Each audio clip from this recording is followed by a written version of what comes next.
Hi, my name is Ian Ginsberg, and I'm here to tell the story of when I met another person named Ian Ginsberg. So, about a year ago, I went to the MoMA and I saw this painting called Oof by Edward Ruscha. It's a blue canvas with the word oof written out in yellow letters. And seeing this painting was really mind-blowing to me because it made me think, if seeing the word oof and hearing the sound oof both make you think about the same thing, then practically what is the difference between them? A couple of months later, I changed my Facebook profile picture to be a picture of just the text of my name written out, Ian Ginsberg. And again, I was thinking, if this picture is meant to be a representation of me, if seeing the text Ian Ginsberg and seeing a photo of me, Ian Ginsberg, both make you think about the same thing, Ian Ginsberg, practically, again, what is the difference between the two? And so from there, I was really wondering a lot about this sort of thing. I was thinking about, what is it? What is Ian Ginsberg? What am I? A body? Am I a name? A reputation? What am I? And what is it? Just what does it mean to be me? So I've Googled myself a number of times throughout the years, and so I knew there was this other guy named Ian Ginsberg who worked in the Village, and he owned this really famous apothecary named C.O. Bigelow. And, I thought, all right, this guy's office is 2 blocks away from where I'm going to school. Let me see if I can talk to him. And, I'll ask him what he thinks about all this and, about what it means to be Ian Ginsberg. So when I first got in contact with Ian and we started talking about this project, he seemed interested, but he also seemed skeptical. He came off as a very private person, someone who didn't really like to talk about themselves that much. So, he agreed to be interviewed, but I was nervous. I was thinking, is this guy going to be open with me? And is he going to be okay talking about these things that I want to talk about? So I figured, all right, well, he clearly cares a lot about his business. Why don't I start there, and I'll just try to build a little trust between us. Bigelow has always been the center of kind of cool in the city. It's kind of a New York institution. It's a staple of New York culture, and anybody who's been in the Village there, knows this place.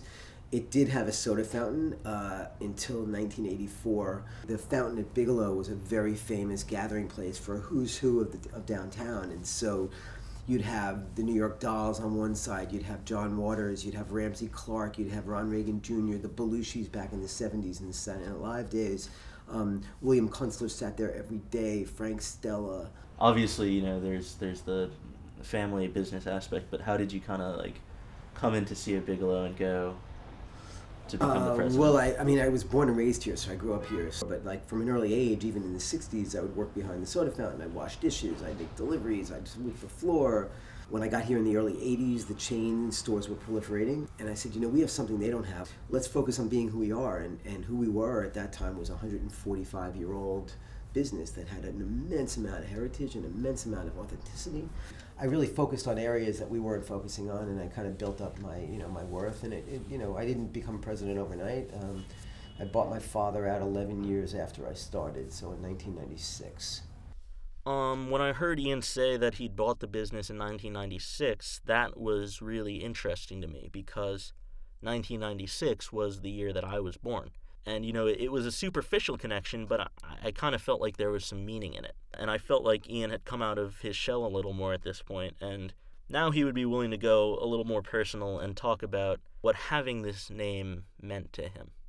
My father used to impress upon us the importance of your name and how important your reputation is. And my son got up at my father's funeral, my oldest son, and talked about that lesson that he learned. And that's your reputation is everything, and so and every decision you make affects everything you do, and even more so when you have a unique name. You were talking earlier about how you had how your name is, it's still unusual, but it was even more unusual when you were a kid. Could you talk a little bit about that? Yeah, well, I kid with people that when people say, "Wow, that's a," when people say, "Wow, that's a great name," I said, "Well, yeah."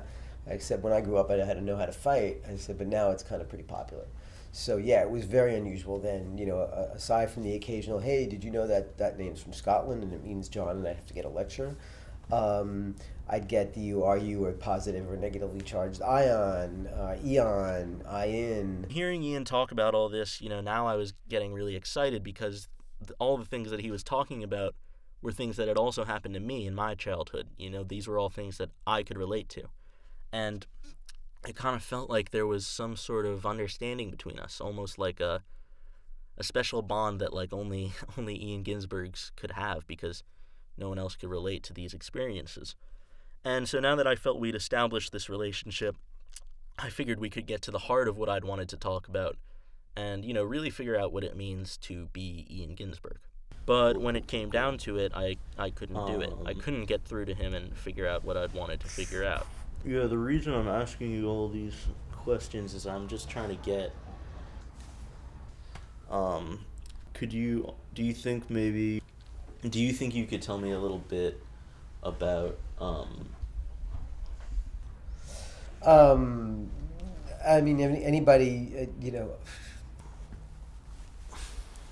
It was a combination of, like, me not really knowing how to ask and him not really knowing how to answer. Do you consider your name to be a reflection of yourself? I mean, that's an interesting question, but I don't know what is an Ian. I don't know. That's a complicated essay because I think I'm pretty complicated. I don't know. I know you're circling the wagons, but I don't know. I couldn't blame him. The question was really conceptual, and I wasn't even sure what I was asking when I was asking it. So, I figured I'd make one last attempt and see if I could gain some sort of, like, answer by asking how he thought an Ian Ginsberg should live his life. So I just want to ask you what advice you can give me to be the best Ian Ginsberg that I can be.